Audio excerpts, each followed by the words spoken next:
बिस्मिल्लाहिर्रहमानिर्रहीम। अस्सलाम वालेकुम। सख्त गर्मी हो या सख्त सर्दी, अब आपकी देसी घी बनाने की टेंशन बिल्कुल ख़त्म, क्योंकि ये है घी बनाने का सबसे आसान तरीका, जो कि हम मलाई से बगैर जाग लगाए और ढेर सारे बर्तन गंदे किए बगैर और देगी को जलाए बगैर बिल्कुल साफ़ सुथरे और आसान तरीके से बनाएंगे। और अगर इस तरीके से आप घी बनाएंगे तो सिर्फ 4 से 5 मिनट में ही देसी घी तैयार हो जाता है। इस तरीके से घी बनाने के नतीजे में हमें ढेर सारी लस्सी मिल जाती है, जिससे आप कढ़ी वगैरह भी तैयार कर सकते हैं। तो चलिए बिना टाइम ज़ाया किए करते हैं आज की रेसिपी स्टार्ट। बिस्मिल्लाहिर्रहमानिर्रहीम। आपके घर में चाहे 1 लीटर दूध आता हो या 2 लीटर दूध आता हो, या मेरे पास 2 किलो से ज़्यादा मलाई जमा है, और इस बात का आपने बहुत अच्छी तरह से ध्यान रखना है कि बुलाई आपने शुरू से आखिर तक फ्रीज़र में ही जमा करनी है। आपकी बुलाई ख़राब नहीं होनी चाहिए, और अगर आपकी बुलाई ख़राब है तो घी के अलावा आप इससे जो भी चीज़ बनाएंगे, यानी छाछ या लस्सी वगैरह, तो वो ख़राब बनेगी। तो इस बात का आपने ख़ास ख्याल रखना है। और ये बुलाई मैंने शुरू से आखिर तक फ्रीज़र में ही जमा की थी, जिसे मैंने रूम टेम्परेचर पर डिफ्रोस्ट करके एक बर्तन में शामिल कर दिया है। और अब एक मिक्सर ले लेना है और इसकी मदद से अच्छी तरह से सारी जो मलाई है इसको अच्छी तरह से हमने मिक्स कर लेना है, मेल्ट कर लेना है अच्छी तरह से। और जैसे ही ये सारी मलाई अच्छी तरह से मेल्ट हो जाएगी, ये देखिए यहाँ पे ये मलाई अच्छी तरह से मेल्ट हो चुकी है। ज़रा भी इसमें कोई भी बर्फ़ का टुकड़ा वगैरह नज़र नहीं आ रहा, मेल्ट हो चुकी है अच्छी तरह, जितने भी फ्रीज़र लगी हुई थी। और अब हमने क्या करना कि एक हमने ले लेना है लीमू, इसको सेंटर से काट लेना है और उसका रस इस तरह से मलाई में हमने निचोड़ देना है। लीमू अगर आपके पास छोटा है तो आप 2 लीमू का यूज़ भी कर सकते हैं। यहाँ पे मैंने एक दरमियाने साइज़ का लीमू लिया और इसका सारा रस निचोड़ दिया मलाई में। और अब यहाँ पे दूसरा काम हमने जो करना है वो ये है कि विक्सर की मदद से तकरीबन 10 से 15 मिनट तक अच्छी तरह से ये सारी बुलाई को बीट करना है।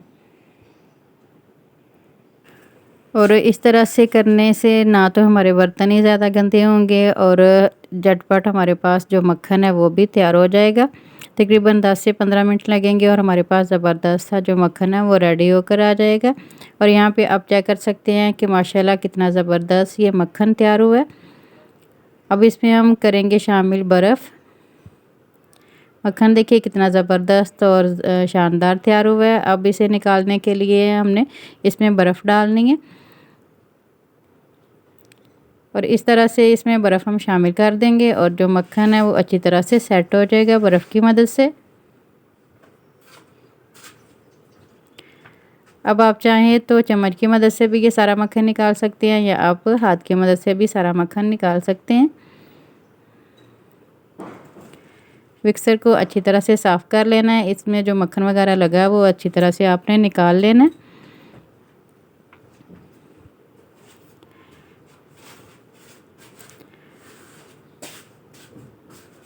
और इस तरह से आपने ये सारा मक्खन गोल गोल गोले बना के निकाल लेना है। माशाल्लाह देखें बर्फ़ की वजह से ये कितनी अच्छी तरह से सेट हो चुका है।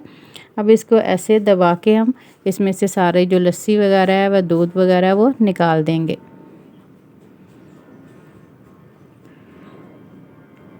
इसी तरह से हम सारा मक्खन इसमें से निकाल लेंगे। और अपने दादी अपनी नानियों को भी देखा होगा कि वो भी इसी तरह से मक्खन निकालते थे, गोल गोल गोले बना के, और वो चाल उछाल के इसमें से सारी लस्सी वगैरह दूध वगैरह निकाल देते थे। इस तरह से हमने सारा मक्खन है वो निकाल लेना है। और यहाँ पे आप चेक कर सकते हैं कि माशाल्लाह मैंने कितना ज़्यादा मक्खन निकाल लिए। अब इस मक्खन को हम रखते हैं एक साइड पे, और माशाल्लाह देखें कितना ज़बरदस्त ये हमारा मक्खन तैयार हुआ है। आप इसे ऐसे भी यूज़ कर सकते हैं और इसका देसी घी भी बना सकते हैं। अब इस सारे मक्खन को हम डाल लेंगे एक पैन में, और यहाँ पे आप देसी घी बनाने के लिए सिल्वर का बर्तन भी यूज़ कर सकते हैं या स्टील का बर्तन भी यूज़ कर सकते हैं। मैं यहाँ पे स्टील का पैन यूज़ कर रही हूँ। बिस्मिल्लाहिर्रहमानिर्रहीम। सारा मक्खन मैंने इस पैन में शामिल कर दिया, और अब इसे गर्म होने के लिए रखते हैं चूल्हे पे। और यहाँ पे मैं आपको चेक करवाती हूँ। ये देखिए माशाल्लाह हमारे पास कितनी ज़्यादा ये लस्सी बनकर तैयार हो गई है। इससे आप कढ़ी भी तैयार कर सकते हैं, या इसको ऐसे ही नमक डालकर पी सकते हैं, या चीनी डालकर भी पी सकते हैं। घी को हमने चूल्हे पर मीडियम टू हाई फ्लेम पर अच्छी तरह से गर्म कर लेना है। और यहाँ पे आप देख सकते हैं कि ये जो मक्खन है अच्छी तरह से मेल्ट हो चुका है। और अब यहाँ पे मैंने फ्लेम ऑफ कर दी और इसे रूम टेम्परेचर पे हमने ठंडा होने देना है। और फिर कम अज़ कम 3 घंटे के लिए फ्रिज में रखेंगे ताकि ये अच्छी तरह से सेट हो जाए। और यहाँ पे मैंने इसे 3 से 4 घंटे के लिए फ्रिज में रखा था। अच्छी तरह से ये जम चुका है। ऊपर देखें घी की तह कितनी मोटी माशाल्लाह से आई है। और ये घी के नीचे आपको जो थोड़ा सा लिक्विड नज़र आ रहा है इसे भी हम निकाल देंगे। और ये देखें माशाल्लाह जो घी है वो कितनी मोटी लेयर घी की तैयार हुई है। माशाल्लाह बहुत ही ज़बरदस्त ये घी ऊपर जमकर तैयार हुआ है। अब इसे हम रखेंगे, ये देखें ये वाला जो लिक्विड है इसे हम निकाल देंगे। अब इसे रखेंगे हम चूल्हे पे। और अगर आपके पास टाइम नहीं है तो आप इसे फ्रिज में ही पड़ा रहने दें। जब आपको टाइम मिले तो बाकी का प्रोसेस जो है वो पूरा कर लें। और यहाँ से आपने वीडियो को बिल्कुल भी स्किप नहीं करना। घी को पकाकर सेपरेट करने का तरीका अच्छी तरह से आपने नोट कर लेना है। आप देख सकते हैं कि माशाल्लाह कितनी शानदार और मोटी लेयर जो घी की वो बनी है। घी बनाने के लिए आप कोई सा भी पैन यूज़ कर सकते हैं। वैसे सिल्वर का जो बर्तन है वो काफ़ी बेहतर रहता है, लेकिन मैं यहाँ पे स्टील का बर्तन यूज़ कर रही हूँ। अब मीडियम टू हाई फ्लेम पर घी को पकाना है। घी मेल्ट हो गया और इसके ऊपर एक उबाल सा आने लग गया है। और ये जो आपको वाइट जाग सा नज़र आ रहा है मीडियम टू हाई फ्लेम पर ख़त्म हो जाने तक पकाना है। और घी पकाते हुए इसमें चम्मच नहीं चलाना, इसमें चम्मच नहीं चलाया जाता, ऐसे ही घी को पकने देना है। और यहाँ पे मैंने अभी तक सिर्फ 2 मिनट पकाया और घी निकलना शुरू हो गया है। और अब ये जो सरफेस पर सफ़ेद झाग सा नज़र आ रहा है इसको डार्क हो जाने तक लो फ्लेम पर पकाना है। और आप देख सकते हैं कि जो ऊपर झाग सी थी वो काफ़ी कम होकर सिमट सी गई है। और ये देखें यहाँ पे हमारा घी बिल्कुल बनकर तैयार है, यानी इसमें से जो मॉइस्चर था वो बिल्कुल ख़त्म हो चुका है। यकीनन घी बनाने का इससे साफ़ सुथरा और आसान तरीका कोई हो ही नहीं सकता। ये मेरे पास 2 किलो मलाई थी, तकरीबन इससे 275 ग्राम देसी घी बनकर तैयार हुआ है। आप इसे थोड़ी देर के लिए ठंडा होने देंगे और इसके बाद इसको किसी बर्तन या जार वगैरह में ट्रांसफ़र कर देंगे।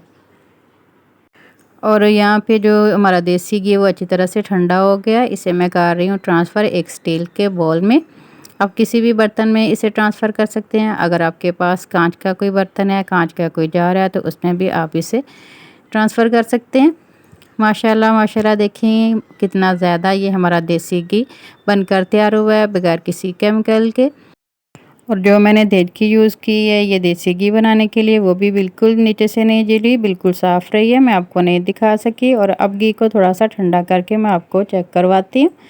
और ये देखिए माशाल्लाह ठंडा होने के बाद हमारे देसी घी की लुक देखें कितनी ज़बरदस्त और शानदार आई है। उम्मीद करती हूँ आज की ये ज़बरदस्त सी रेसिपी आपको बहुत ही पसंद आई होगी। रेसिपी अच्छी लगी हो तो वीडियो को लाइक और चैनल को सब्सक्राइब करना ना भूलिएगा। और ये भी बताइएगा आप कौन सी कंट्री कौन सी सिटी से वीडियो वॉच कर रहे हैं ताकि मैं आपका ढेर सा शुक्रिया अदा कर सकूं। अपना बहुत सा ख्याल रखिएगा। और आज की वीडियो का इख्तिताम करती हूँ इस दुआ के साथ कि अल्लाह ताला आप सबको दुनिया आखिरत की तमाम खुशियाँ अता फ़रमाए। अल्लाह ताला आप सबकी तमाम दीनी और दुनियावी मुश्किलात को आसान फरमाए। आमीन सुम आमीन। अल्लाह हाफिज़। और हमेशा की तरह मेरे साथ हम आवाज़ होकर बोलें, पाकिस्तान जिंदाबाद।